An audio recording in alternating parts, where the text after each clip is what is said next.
आठम चौदस को हरी सब्जी का त्याग क्यों? कन्फ्यूजन।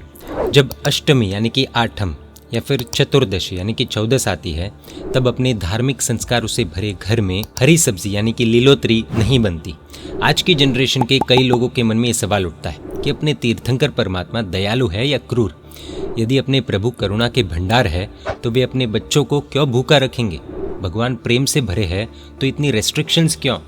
ऑलरेडी अपने जैन धर्म में ज़मीन कंद यानी कि आलू, कांदा, लहसुन, गाजर आदि खाना अलाउड नहीं है, लेकिन हरी सब्जियां, फल आदि खाना तो नॉर्मली अलाउड है। तो जो फल, हरी सब्जियां इत्यादि खाना नॉर्मली अलाउड है, वो भी आठम चौदस जैसी पर्व तिथियों को त्याग करने को कहा जाता है। तो ऐसा क्यों? ऐसे प्रश्नों का हम क्या उत्तर दे सकते हैं? ये जानकारी परम पूज्य उपन्यास परवर श्री निर्मोह सुंदर विजय जी महाराज साहब द्वारा लिखित धर्म प्रेमी संदेश मैगजीन से हमने प्राप्त की है।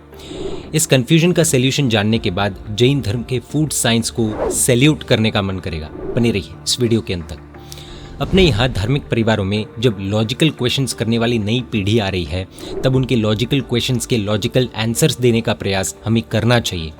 अध्यात्मसार ग्रंथ में लिखा है कि जिन प्रश्नों के उत्तर तर्क यानी कि लॉजिक से देने होते हैं, वहाँ पर श्रद्धा से स्वीकार करने के लिए दबाव न बनाया जाए, और जिन प्रश्नों के उत्तर श्रद्धा से ही देने उचित हो, वहाँ पर तर्क न लड़ाया जाए, क्योंकि वहाँ पर तर्क की तलवार चलाने वाला भयंकर नुकसान कर बैठता है। अभी प्रश्न है कि बाकी के दिनों में जो भक्ष्य सब्जियां हैं, यानी कि खाने योग्य हरी सब्जियां जैसे कि भिंडी, ककड़ी, लौकी इत्यादि एवं एप्पल, केले आदि फल हैं, वो पर्व तिथि यानी कि आठम चौदस जैसे दिनों में बंद क्यों? साथ ही साथ नवपज्जी, ओली एवं पर्युषण जैसे दिनों में लगातार 8-9 दिनों के लिए पूरी तरह से त्याग क्यों? तो आइए जानते हैं इस प्रश्न का मार्मिक उत्तर। इस उत्तर के दो एंगल हैं, एक साइंटिफिक और दूसरा स्पिरिचुअल। पहले साइंटिफिक एंगल देखते हैं। सूखी सब्जी खाने का एक बड़ा कारण हमारे शरीर का विज्ञान है। हेल्थ की दृष्टि से देखें तो हमारा शरीर 60 to 70% के करीब पानी से भरा हुआ है, यानी कि 2/3 भाग, 2/3 भाग पानी से भरा हुआ है। जब शरीर के 3 में से 2 हिस्से पानी से भरे हो, तो हर 3 दिन में से 1 दिन कम पानी वाला भोजन करने में शरीर का लाभ है, और लीलोतरी में पानी की मात्रा अधिक होती है। ये बात कैलेंडर के साथ एकदम फिट बैठती है। बीज, पंचमी, आठम, 11, 14 ये 5 बड़ी तिथियां मानी जाती है। इस प्रकार हर 3 दिन में से 1 दिन पर्व तिथि से जुड़ा हुआ मिलता है। उन दिनों में हरी सब्जियां छोड़ देने से जल की मात्रा शरीर में कम जाती है। ये बात अलग है कि सामान्य तौर पर लोग आठम और चौदस को हरी सब्जी त्याग का नियम पालते हैं। मानव शरीर में जल की मात्रा संतुलित होना बहुत ही आवश्यक है। यदि वह असंतुलित हो जाए तो जल से उत्पन्न होने वाले रोगों की संभावना बढ़ जाती है। चलो ये तो समझ आया, लेकिन ओली जी के दौरान तो पूरी तरह से बंद करने को कहते हैं, ऐसा क्यों? ओली जी के दिन भी संधिकाल के दिन है। संधिकाल उसे कहते हैं जो 2 ऋतु या वर्ष के मध्य में आता है। 2 ऋतुओं के बीच वाला कालखंड शरीर के लिए बड़ा नाजुक एवं जोखिम से भरा हुआ होता है। उन दिनों में तपश्चर्या करने से, हरी सब्जियां छोड़ देने से शरीर सहजता से स्वस्थ रह पाता है। जब क्लाइमेट चेंज होता है तब बहुत लोग बीमार पड़ते हैं। ये तो हम सभी ने अनुभव किया ही होगा।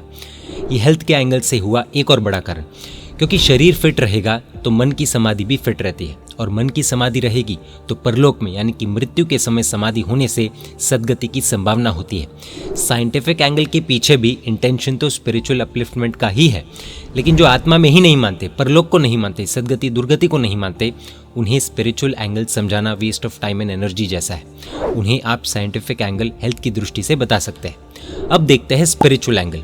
ये थोड़ा डेप्थ में समझना होगा। जो आत्मा को, राग द्वेष को, साधना को, आसक्ति को समझते हैं, ऐसे विवेकी व्यक्ति ही ये समझ पाएंगे। आठम चौदस या फिर ओली पर्युषण के दिनों में हरी सब्जियों का त्याग जो करना होता है, उसका एक्चुअल कारण अब हम देखते हैं।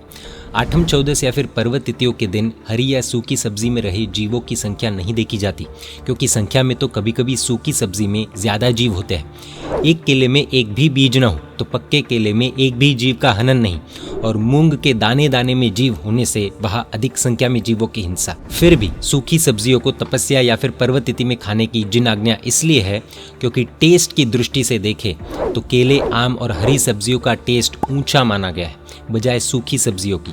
हरी सब्जियों को खाने पर अधिक राग, अधिक आसक्ति पुष्ट होती है, अधिक टेस्टी लगती है, केले, आम इत्यादि फलों को खाने में आसक्ति भाव बढ़ते हैं।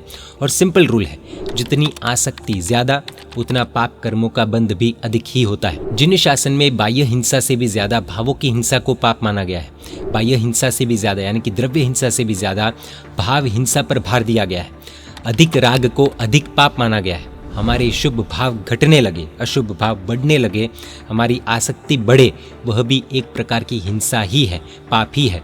हरी सब्जियों में राग ज्यादा होने से आसक्ति ज्यादा होगी और सूखी सब्जी में राग कम होने से आसक्ति कम होगी। हमने अनुभव किया ही होगा। यह एक साधक के लेवल की बातें हैं जो आसक्ति आदि की बात को समझेगा। इसलिए कोई अज्ञानी अथवा नादान व्यक्ति मजाक उड़ाए तो दुखी नहीं होना है। इस दुनिया का एक बहुत बड़ा सिद्धांत है और यूनिवर्सल सिद्धांत है, आसक्ति में उत्पत्ति। हरी सब्जियों का आसक्ति पूर्वक सेवन करने से उसी वनस्पति में हमारी उत्पत्ति की पूरी संभावना है। आज अनेकों प्रकार की बीमारियां भोजन में आसक्ति के कारण ही आ रही है। टेस्ट के पीछे का जो पागलपन है, उसी के कारण पेट को रोज पेनाल्टी भरनी पड़ रही है और लॉन्ग रन में तो आत्मा को हेवी पेनाल्टी भरनी पड़ सकती है। आसक्ति में उत्पत्ति ये यूनिवर्सल नियम है और इसीलिए हमें आसक्ति से बचाने के लिए ऐसे नियम प्रभु के शासन ने हमें दिए हैं। अगर रेगुलर इंटरवल्स पर भोजन से दूर रखा जाए अथवा उस पर्टिकुलर टेस्ट से दूर रखा जाए तो एडिक्शन कम होता है, यानी कि राग कम होता है। जो राग हरी सब्जियों में होता है वो सामान्य तौर पर सूखी सब्जियों में नहीं होता। इस बात से तो सब सहमत होंगे। अर्थात हरी सब्जियों के राग से बचाने के लिए लीलोत्री त्याग का नियम है। पर्व तिथि के दिनों में अगले जन्म के आयुष्य का भी बंध होता है। अब जो आत्मा में ही नहीं मानते उन्हें ये सब समझाना यानी कि अपनी टाइम और एनर्जी वेस्ट करने जैसा है। जो समझदार है उन्हें बता दे, जब अगले भव की टिकट करनी हो तब हमारा दिल का साफ, मन का पवित्र रहना आवश्यक है।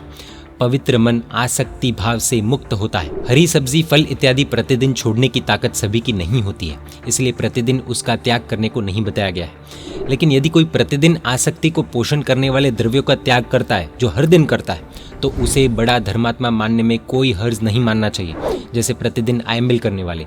लेकिन एक बात क्लियर हो जाती है कि ये नियम रेस्ट्रिक्शन नहीं बल्कि प्रोटेक्शन है।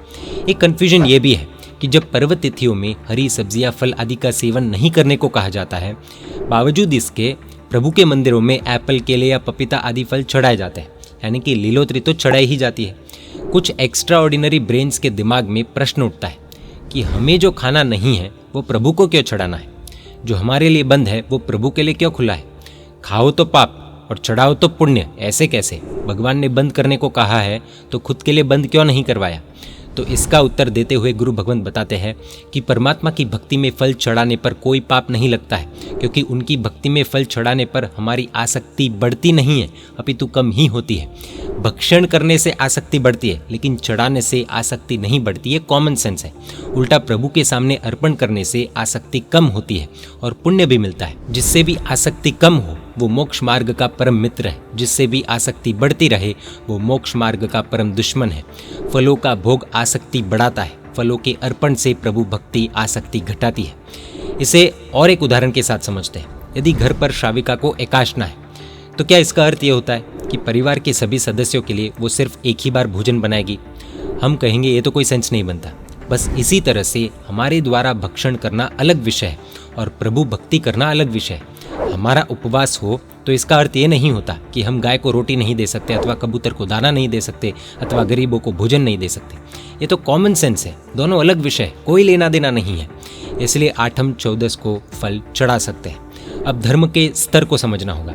मांसाहार शाकाहार में से शाकाहार को ही चुनना धर्म है, मांसाहार को चुनना अधर्म है। हरी सब्जी और जमीन कंद में से भक्ष्य हरी सब्जी को ही चुनना उचित है, जमीन कंद चुनना अनुचित पापमय है।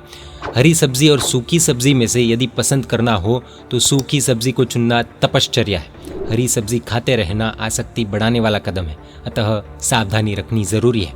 जैसे जैसे साधक का स्तर बढ़ेगा वैसे वैसे उसकी साधना बढ़ेगी। तो आज हमने जाना कि बड़ी तिथियों पर लीलोत्री का त्याग क्यों किया जाता है। इंद्रियों को जीतने की ये साधना है, जीव की गुलामी से मुक्त होने की ये साधना है, सद्गति पाने की ये साधना है। जैन धर्म अनेकांतवाद से चलता है। माताओं से, बहनों से निवेदन है, हो सकता है आपको ये सारे सिद्धांत समझ में आ गए हो, लेकिन घर का माहौल बिगाड़कर घर वालों पर नियम थोपना उचित नहीं होगा।